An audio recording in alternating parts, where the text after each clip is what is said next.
जब विहान महक को अपने हाथों से पानी देता है तो महक विहान की तरफ देखने लगती है। विहान महक को ऐसे देखते हुए आंखों के इशारे से पानी पीने को बोला तो महक पानी पीकर अपने आप को थोड़ा रिलैक्स करी। विहान उसके हाथों को अपने हाथों में लिया और कहने लगा, तो बताइए मिस मल्होत्रा, मैं क्या समझूं आपको? महक या मिस मल्होत्रा, आप सच सच अब बताइए कि मुझे आप हैं कौन? मुझसे कुछ भी छुपाने की ज़रूरत नहीं है और आप चाहकर भी मुझसे कुछ नहीं छुपा सकती हैं, समझी आप? और इस तरह से आपको डरने का क्या रीज़न है? अब आपको मुझसे कुछ भी छुपाने की कोई ज़रूरत नहीं है, क्योंकि महक, जिस तरह से मिस्टर गुप्ता आपको देख रहे थे वो मैंने देखा, तो बिल्कुल भी यह अंदाज़ा लगा पाना मुश्किल नहीं था कि आप सच में। अभी वह इतना बोला ही था कि महक उसके हाथों को अपने हाथों को छुड़ा करके वहाँ से भागकर अपने कैबिन में गई और अपने बैग ली और ऑफिस से बाहर निकल गई। वह सीधा ऑटो ली और घर की तरफ चल पड़ी। वही विहान अभी उसे रोकने की कोशिश में लगा हुआ था, मगर वह महक है कि यह विहान देखकर बिल्कुल भी समझ नहीं पा रहा था कि वह अचानक से हो क्या गया। वह महक के फ़ोन पर कॉल करने लगा था, मगर महक बिल्कुल भी उसका फ़ोन नहीं उठा रही थी। वह इग्नोर किए जा रही थी। वह तुरंत ही अपने घर पहुंच गई। अभी घर पर नैना भी नहीं आई हुई थी। विहान पूरी तरह से इस वक्त महक के बारे में ही सोचे जा रहा था। तभी अचानक से सोचने लगा, मैं क्यों उस लड़की के बारे में इतना सोच रहा हूँ और फिक्र कर रहा हूँ? आखिर वह लड़की मेरी लगती क्या है?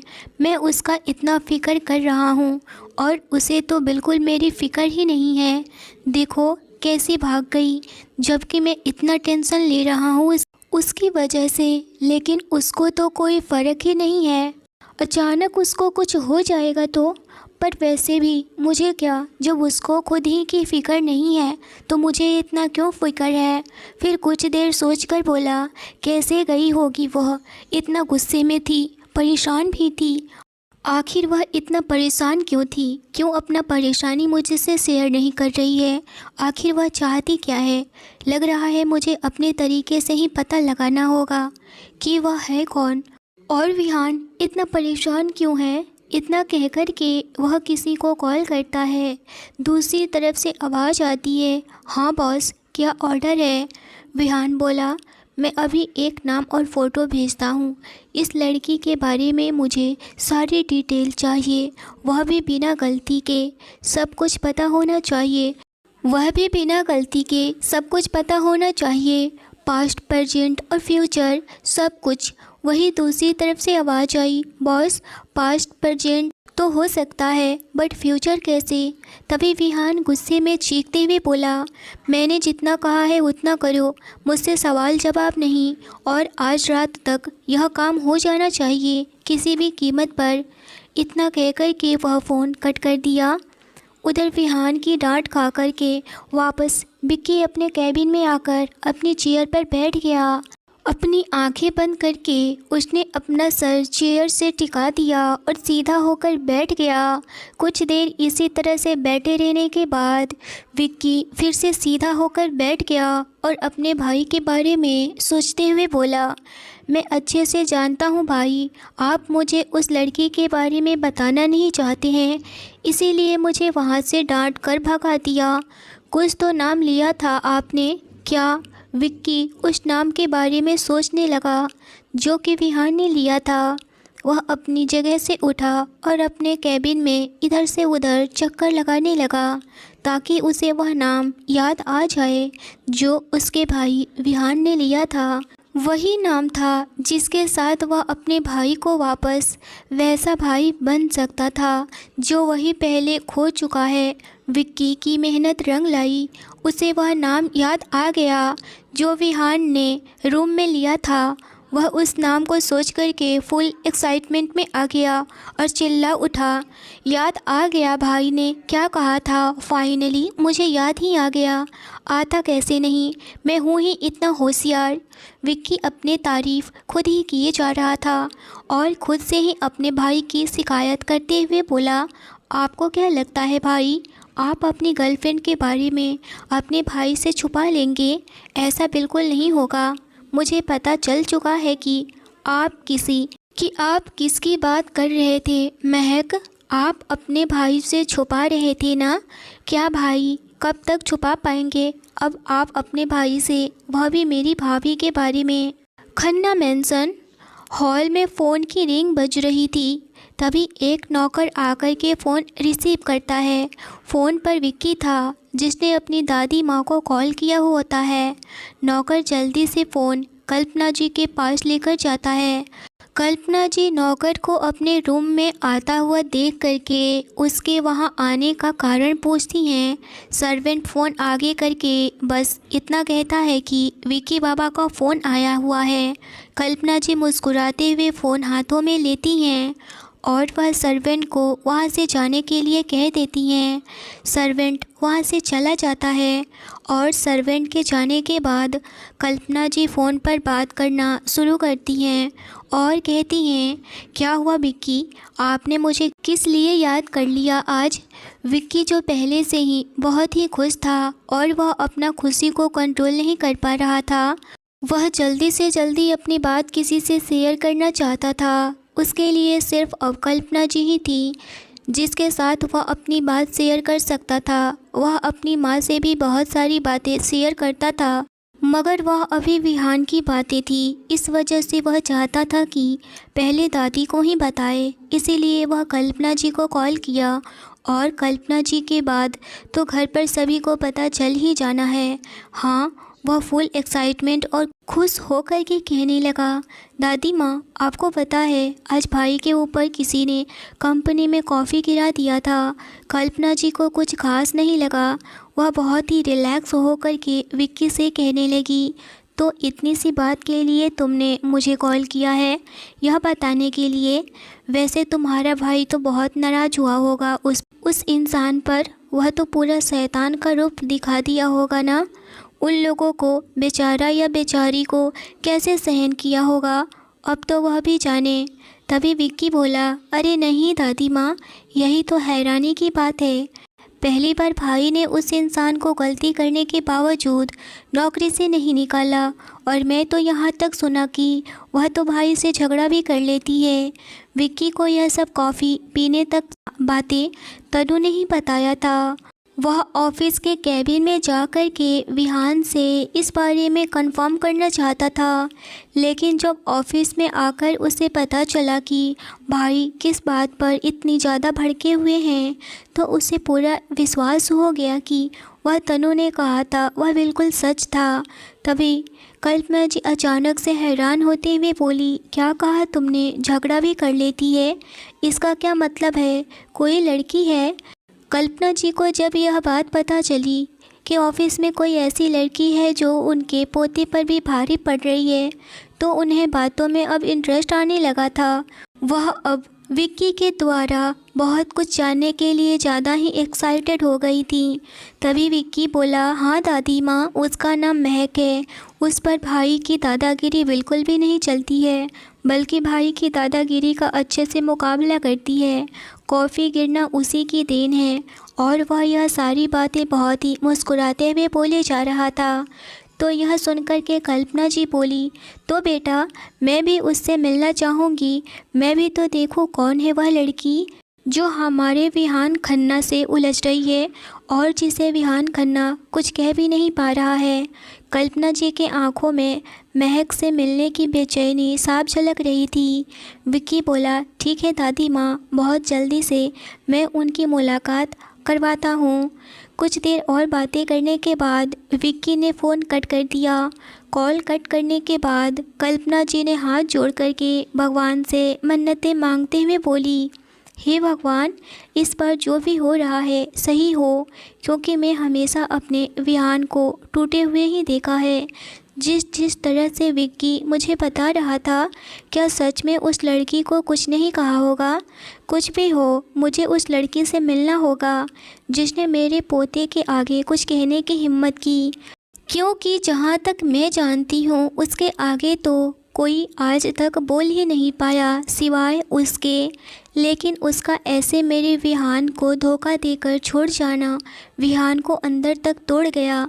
यह तो मेरी सोच है, उन दोनों के बीच शायद कुछ हो ही ना, और मैं यहाँ उन दोनों की शादी के बारे में सोच रही हूँ। लेकिन सच में क्या चाहता है एक बार, लेकिन सच में तो जानना ही होगा ना। एक बार उस लड़की से मिलना होगा, उसके बाद विहान को तो शादी के लिए मैं खुद ही तैयार कर लूँगी। तभी वहाँ पर ममता जी आई और कहने लगी, माँ जी क्या सोचकर मुस्कुराए जा रही हैं। कल्पना जी बोली, आ बहू बैठ, मैं तुमसे एक बात कह रही हूँ। विक्की ने अभी अभी मुझे फ़ोन किया था और वह बता रहा था कि किसी लड़की ने आज विहान के ऊपर कॉफ़ी गिरा दी और विहान ने उसे आज नौकरी से नहीं निकाला, बल्कि विहान को ही वह लड़की सुनाई। यह सुनकर के ममता जी हैरान नज़रों से कल्पना जी को देख रही थी और वह सोच रही थी कि ऐसे कैसे हो सकता है, विहान ऐसे इतना बदल जाएगा। सच में वह लड़की विहान को सुनाई है और विहान उसका कोई जवाब नहीं दिया, मगर वह उसे जॉब से तो निकाल ही दिया होगा ना। यह सुनकर के कल्पना जी बोली, नहीं, विहान ने उसे जॉब से बिल्कुल नहीं निकाला। यही तो हैरानी वाली बात है। अब उस लड़की से तो मुझे मिलना ही होगा। कल्पना जी की बात सुनकर के ममता जी बोली, तो माँ जी आप मुझे भी साथ लेकर चलिएगा, मैं भी मिलना चाहूँगी उस लड़की से। कल्पना जी बोली, हाँ हाँ क्यों नहीं, ज़रूर। तभी ममता जी का फ़ोन रिंग होने लगा। जो वो अपने फ़ोन की स्क्रीन पर नंबर फ्लैश होते हुए देखी तो उनके चेहरे पर डबल खुशी आ गई। वह फ़ौरन से फ़ोन रिसीव करती हैं और कहने लगी, हाँ बेटा बताओ कैसी हो तुम, कब आ रही हो। यह कोई और नहीं बल्कि उनकी बेटी सिमरन थी, सिमरन खन्ना। सिमरन कहने लगी, मॉम मेरा MBBS फाइनल हो चुका, अब मैं डॉक्टर बन चुकी हूँ मॉम, अब मैं आ रही हूँ। यह बात आप किसी को नहीं बताइएगा, मैं सबको सरप्राइज़ देना चाहती हूँ, ख़ास करके विहान भाई को। इस वक्त मैं फ़्लाइट में हूँ, अब मैं अपना फ़ोन ऑफ़ करने वाली हूँ, इसीलिए सोची कि मैं कॉल कर लेती हूँ। तो मॉम मैं रखती हूँ, मैं बस कुछ घंटों में आपके सामने रहूँगी। ममता जी खुश होते हुए बोली, ठीक है बेटा, बस अच्छे से आना और अपना ख्याल रखना, और आते ही हमें कॉल करना। मैं ड्राइवर को एयरपोर्ट पर लेने भेज दूँगी या फिर मैं भी साथ में आ जाऊँगी।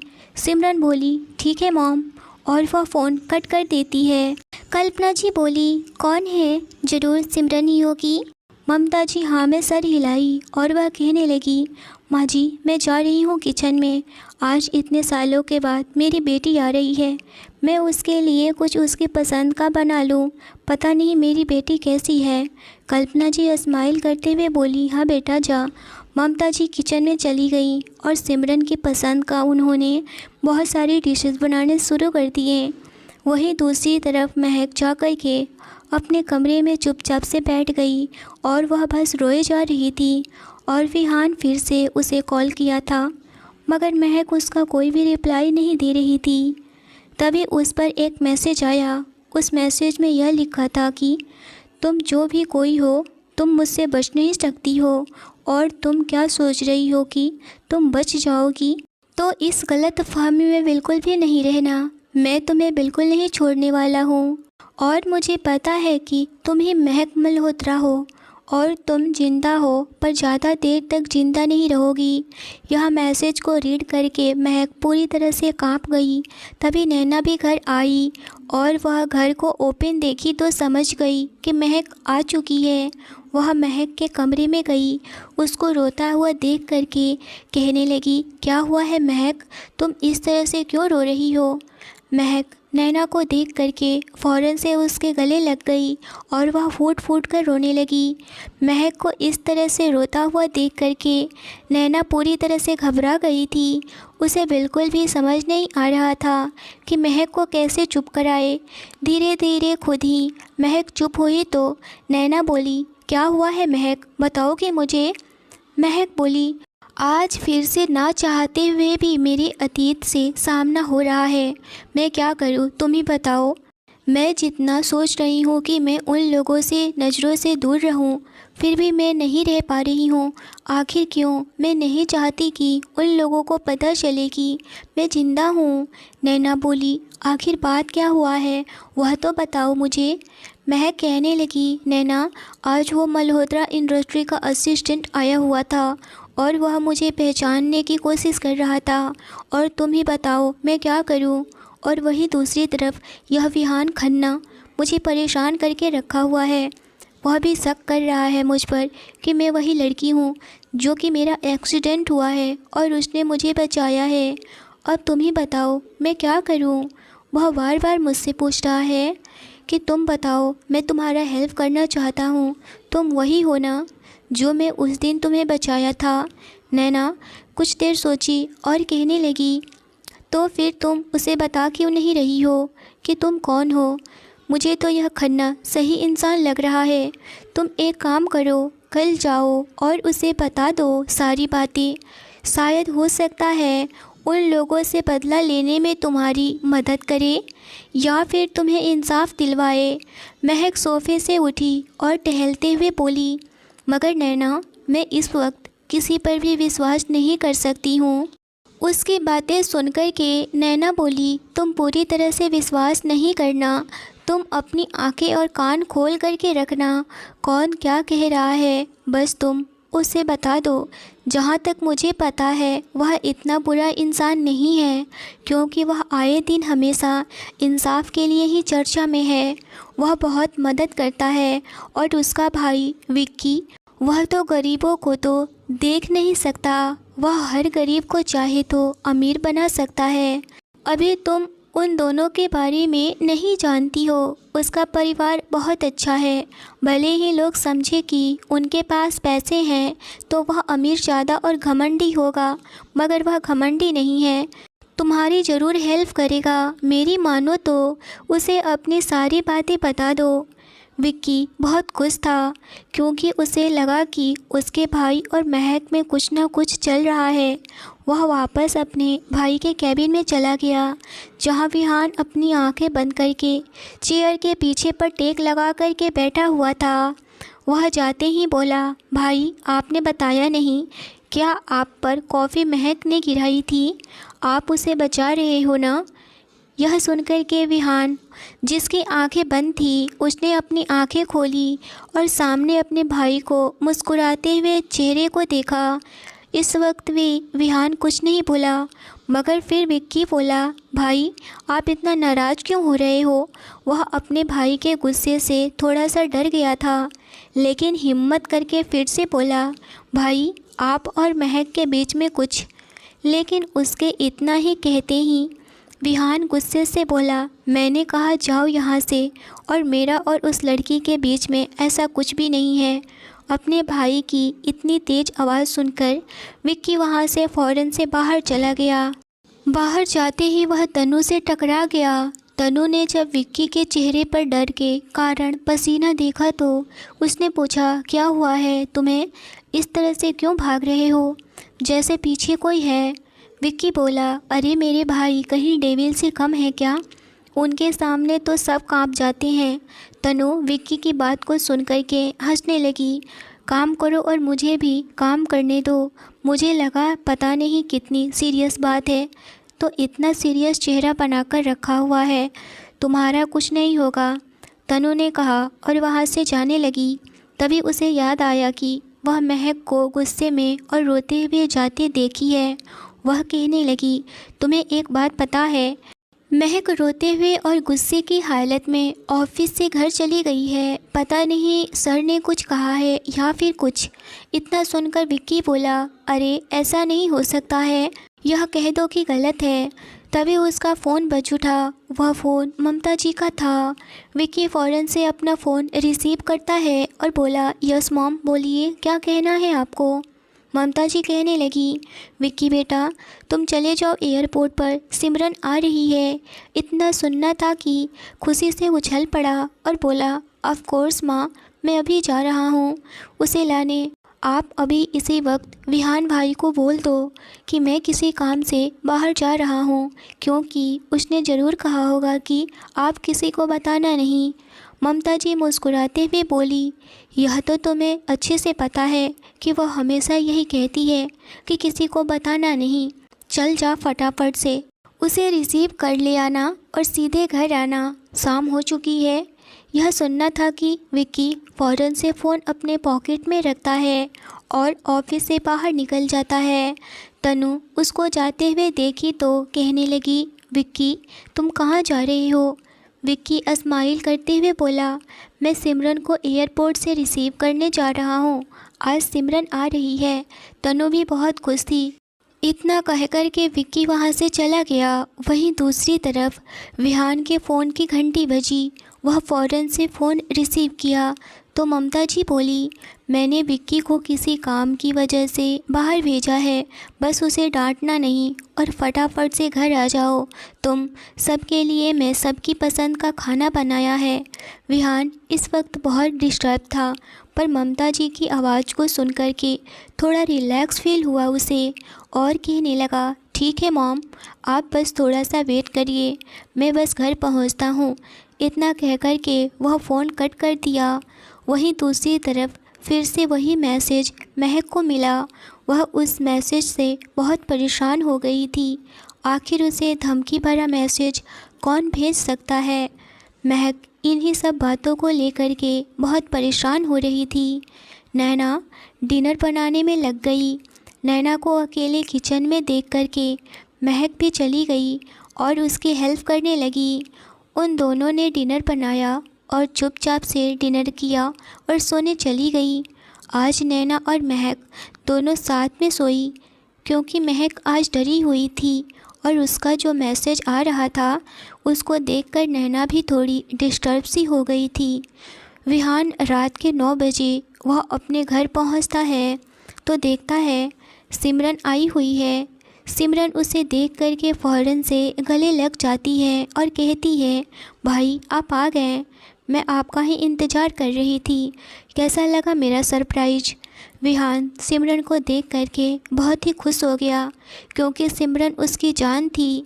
वह उसे गले लगाकर प्यार से उसके सर पर हाथ फेरा और बोला, और बताओ कैसी हो माय सिस्टर, कैसा रहा डॉक्टर की जर्नी? अब तो मेरी बहन डॉक्टर बन गई है ना? सबसे पहले किसका ट्रीटमेंट करने का इरादा है डॉक्टर सिमरन? सिमरन बोली, सबसे पहले मैं अपने पापा का इलाज करूंगी, क्योंकि वह व्हीलचेयर पर बैठे बैठे थक जाते हैं। जी हाँ, विहान के पापा विवेक खन्ना व्हीलचेयर पर थे, क्योंकि उनका 1 साल पहले बहुत ही बुरी तरीके से एक्सीडेंट हो गया था। मगर उस एक्सीडेंट से वह बच तो गए थे, पर वह व्हीलचेयर पर आ गए। उनकी दोनों टांगें पूरी तरह से घायल हो चुकी थी, जिससे कि उनका पैर बिल्कुल भी काम नहीं करता था, चल फिर नहीं पाते थे।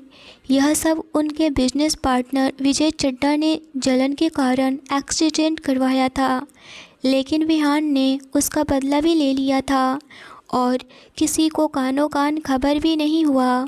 सिर्फ़ और सिर्फ कल्पना जी ही जानती थी यह सारा कुछ, क्योंकि उनसे कुछ भी छुपा नहीं था। विहान अपनी दादी से सब कुछ शेयर करता था। तभी विहान की फ़ोन की घंटी बजी। वह फ़ौरन से फ़ोन रिसीव करता है तो दूसरी तरफ से किसी लड़की की आवाज़ थी। वह कहने लगा, जी आप कौन बोल रही हैं? वह कोई और नहीं बल्कि नैना थी। नैना ने कहा, जी मैं नैना बोल रही हूँ, आप क्या मिस्टर खन्ना बोल रहे हैं? विहान ने हाँ में जवाब दिया, मगर वह पूछने लगा, नैना कौन है? मैं नहीं जानता हूँ आपको। नैना बोली, जी आप नहीं जानते मगर मैं जानती हूँ आपको। मैं महक की दोस्त नैना बोल रही हूँ। क्या आप इस वक्त मेरे घर पर आ सकते हैं? विहान फ़ौरन से कुछ दूरी पर गया और कहने लगा, जी क्या बात है, आप बताइए मुझे। नैना बोली, बात ही कुछ ऐसी है, मैं आपसे मिलकर बताना चाहती हूँ। विहान बोला, महक ठीक तो है ना? इस वक्त विकी विहान के बगल से ही गुजर रहा था कि वह महक का नाम सुना। अब तो उसे रहा नहीं गया, वह भी वहीं रुक गया और विहान की बातें सुनने लगा। विहान बोला, आप बिल्कुल भी टेंशन नहीं लीजिए, मैं बस 5 मिनट में आपके घर पर आ रहा हूँ। आप बस मुझे अपना एड्रेस सेंड कर दीजिए। नैना ने ओके बोली और फ़ोन कट कर दी। वह फ़ौरन से विहान को अपना एड्रेस सेंड कर दी, क्योंकि उसे बहुत ज़्यादा डर लग रहा था कि कहीं महक के साथ कुछ उल्टा न हो जाए और फिर से उसके साथ कुछ बुरा हो। इससे पहले वह उसको बचाना चाहती थी। विहान डाइनिंग टेबल के पास आया।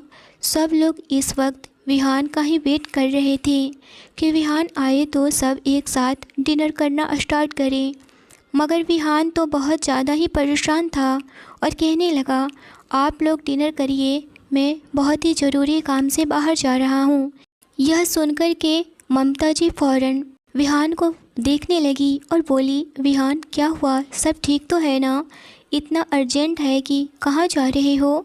प्लीज़ मुझे बता दो। विहान को लेकर के ममता जी बहुत डर जाती थी, क्योंकि वह नहीं चाहती थी कि जिस तरह से विवेक खन्ना के साथ एक्सीडेंट हुआ उस तरह से विहान के साथ हो।